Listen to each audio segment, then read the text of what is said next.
এই জায়গাটা ভালো করে একটু লক্ষ্য করবেন বাবা। একটা 5 বছরের ছেলে সে কি বোঝে বাবা? তার কি অত চেতনা কিছু হয়?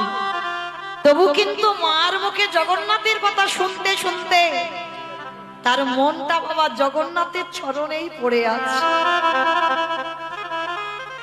সবাই রথযাত্রার সময় জগন্নাথ, বলদেব, সুভদ্রা রথে উঠেছে বাবা। সুভদ্রার রথ চলছে, বলদেবের রথ চলছে, আর জগন্নাথের যে রথ নন্দী ঘোষ, সে রথ বাবা একটু আগাচ্ছে না, যেন পাথরের মতো বসে গেছে। কেন বসে গেল জানো? ওদিকে যে সেই ছোট্ট বালক শালবে কাঁপছে। জগন্নাথ, ছোট্টবেলা থেকে আমার মা তোমার গল্প বলে বলে আজকে আমি এত বড় হয়েছি।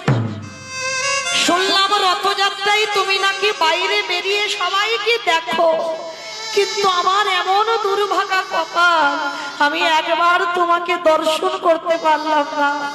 তুমি কোথায় থাকো, তোমার দেখতে কেমন আমি সব জানি, কিন্তু আমি তোমার কাছে যেতে পারছি না। জগন্নাথ